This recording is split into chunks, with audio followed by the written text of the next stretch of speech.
어, 사랑으로 열린 방송 식구 여러분, 오늘 1월 7일 목요일 아침 하나님께서 우리에게 주시는 말씀 누가복음 3장 1절부터 14절까지의 말씀 제가 봉독해 드리겠습니다.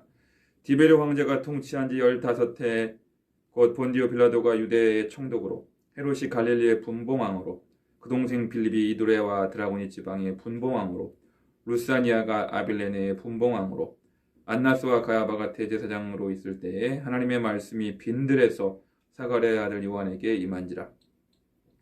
요한이 요단강 부근 각처에 와서 죄사함을 받게 하는 회개의 세례를 전파하니 선지자 이사야의 책에 쓴 바 광야에서 외치는 자의 소리가 있어 이르되 너희는 주의 길을 준비하라. 그의 오실 길을 곧게 하라. 모든 골짜기가 메워지고 모든 산과 작은 산이 낮아지고 굽은 것이 곧아지고 험한 길이 평탄해질 것이요 모든 육체가 하나님의 구원하심을 보리라 함과 같으니라. 요한이 세례받으러 나오는 무리에게 이르되 독사의 자식들아 누가 너희에게 일러 장차 올 진노를 피하라 하더냐. 그러므로 회개에 합당한 열매를 맺고 속으로 하는 아브라함이 우리 조상이라 말하지 말라. 내가 너희에게 이르노니 하나님이 이 능히 이 돌들로도 아브라함의 자손이 되게 하시리라. 이미 도끼가 나무 뿌리에 놓였으니 좋은 열매 맺지 아니하는 나무마다 찍혀 불에 던져지리라. 우리가 물어 이르되 그러면 우리가 무엇을 하리이까? 대답하여 이르되 옷 두 벌 있는 자는 옷 없는 자에게 나눠줄 것이요 먹을 것이 있는 자도 그렇게 할 것이니라 하고 세리들도 세례를 받고자 하여 와서 이르되 선생이여 우리는 무엇을 하리이까 하매 이르되 부과된 것 외에는 거두지 말라 하고 군인들도 물어 이르되 우리는 무엇을 하리이까 하매 이르되 사람에게서 강탈하지 말며 거짓으로 고발하지 말고 받는 급료를 족한 줄로 알라 하니라. 아멘. 여러분 오늘 누가복음 3장 전반부를 보시면 누가복음의 저자인 누가 역사가답게 역사적으로 로마의 제2대 황제였던 디베리오 황제 때 일어난 그런 세례 요한의 사역이 그런 역사적인 배경을 가지고 시작되었다라는 것을 먼저 서두에서 일러주고 있습니다.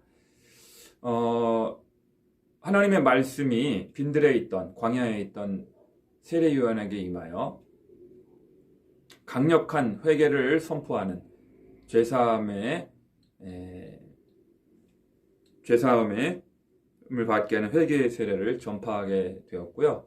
세례 요한은 자기에게 찾아오는 세례를 받기 위하여 찾아오는 군중들을 향하여 무리들을 향하여 강력한 회개의 메시지를 선포하는 것을 보게 됩니다. 오늘날 우리가 생각하는 그 세례를 받기 위하여 우리가 보통은 교리적인 그런 학습을 많이 하고 문답을 많이 하고 그렇게 해야만 세례를 주고 이렇게 침례를 베푸는 것이 오늘날의 현상입니다만 전통입니다만 이 예수님 당시 또 예수님보다 먼저 나와서 세례를 베풀었던 이 세례 요한, 침례 요한의 모습은 훨씬 더 강력한 그런 윤리적인 결단, 도덕적인 결단을 할 것을 촉구하는 것을 우리가 발견하게 됩니다. 먼저는 버려야 할 것을 한 가지 지적하고 있고요. 또 취해야 할 것을 명하고 있습니다. 버려야 할 것은 뭡니까? 여러분 오늘 본문을 보니까 6절에 8절에 속으로 아브라함이 우리 조상이라 말하지 말라 라는 것입니다. 이게 무엇일까요? 우리가 아브라함의 자손이다. 영적으로 선민이다. 하나님의 백성이다라고 하는 영적인 선민의식, 영적인 우월의식, 영적인 엘리트의식을 버리는 것이죠. 영적인 교만을 완전히 버리고 겸손케 되어서 하나님 앞에 겸손히 나아오라 하는 것을 먼저 지적하고 있고요. 두 번째는 윤리적인 결단, 도덕적인 결단을 촉구합니다. 그것은 바로 소유에 대한 태도, 물질에 대한 태도로 귀결되고 있는데요. 그것은 이제 자족의 영성을 가질 것을 말씀하고 있습니다. 물질에 대하여, 소유에 대하여 지나친 탐욕을 갖지 말고 또 부가 된 것 외에는 세례들로 하여금 거두지 말라. 또 군인들도 받는 봉급을 족한 줄로 알고 더 이상 강탈하거나 갈취하지 말라. 이 자족의 영성입니다. 우리가 물질에 관해서 여러분 물질에 대한 욕심이 한도 끝도 없지 않습니까? 그래서 디모데전서 6장에 보면 자족의 영성에 대해서 우리에게 이렇게 일러주고 있습니다. 우리가 세상에 아무것도 가지고 온 것이 없음에 또한 아무것도 가지고 가지 못하리니 우리가 먹을 것과 입을 것이 있은즉 족한 줄로 알 것이니라. 부하려 하는 자들은 시험과 올무와 여러 가지 어리석고 해로운 욕심에 떨어지다니 곧 사람으로 파멸과 멸망에 빠지게 하는 것이라. 돈을 사랑함이 일만하게 뿌리가 되나니 이것을 탐내는 자들은 미혹을 받아 믿음에서 떠나 많은 근심으로 자기를 찔렀도다. 그러니까 가족들을 부양하기 위해서 이렇게 우리가 생계 활동을 하잖아요. 생업에 종사하고 여러 가지 경제 활동을 종사하는 것은 좋은 겁니다. 건전한 활동이지만 그 이상의 어떤 탐욕을 부리거나 물질적인 부를 축적하기 위해서 과도한 욕심을 부리지 말 것을, 자족의 영성을 가질 것을 우리에게 명령하고 있고요. 또 한 가지는 더 나아가서 잉여분이 있을 때, 남는 물질과 소유가 있을 때 옷 두 벌 있는 자는 없는 자에게 나눠주고 먹을 것도 넉넉한 자는 먹을 것이 없는 자를 향하여 나누어줘라 하는 것을 명령하고 있습니다. 그러니까 세례를 받기 위하여 나온 군중들에게 단순히 교리적으로 이렇게 학습문답하고 그런 것들만 이제 잘 숙지하면, 학습하면 세례를 베풀고, 이것이 오늘 현대교회의 모습인데, 이 당시 세례 요한은 더 급진적으로 윤리적인 결단, 도덕적인 결단을 촉구하고 있는 것을 볼 수 있습니다. 그것은 잉여분의 재산이 있을 때, 남는 재산과 물질과 소유가 있을 때 과감하게 없는 사람들에게 나누어주라 하는 것입니다. 그러니까 이것이 바로 이 정치적인 양극화, 또 경제적인 양극화가 심한 이 시대에도 마찬가지입니다. 여러 가지 제도적으로 법안을 만들고 이렇게 하는 것도 중요합니다. 꼭 필요합니다. 국회의원들을 통해서. 그러나 그와 더불어 동시에 우리 각 사람의 도덕적인 결단, 윤리적인 결단을 갖고 우리보다 더 없는 사람들을 바라봐야 한다는 것입니다.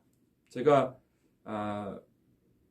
교회를 개척하고 이렇게 하나님께서 저에게 늘 이렇게 보게 하시는 것은 우리보다 더 열악한 형편에 있는 교회들이 너무나 많이 있다는 것을 보게 됩니다. 그래서 위를 쳐다보면 우리 안에 만족이 없습니다. 그러나 우리보다 못한 분들, 열악한 처지에 있는 사람들을 바라보면 우리는 얼마든지 감사할 수 있고요. 자족할 수 있고요.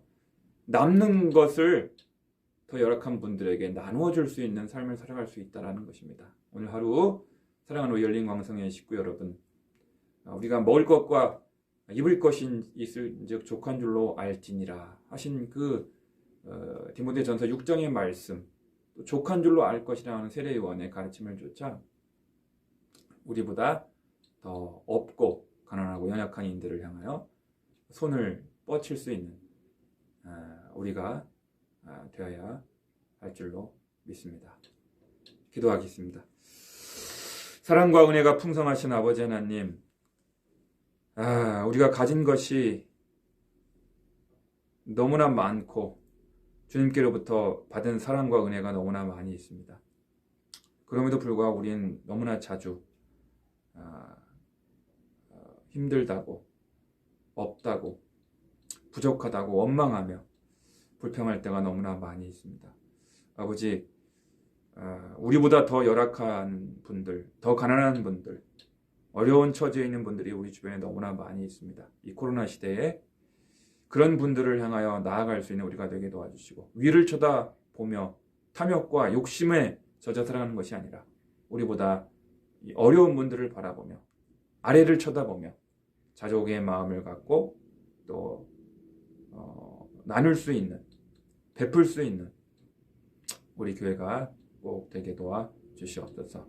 성을 높이 쌓는 교회가 되지 않고 강물처럼 흐르는 교회가 될 수 있도록 늘 은혜 베풀어 주시옵소서. 예수님의 이름으로 기도드리옵나이다. 아멘.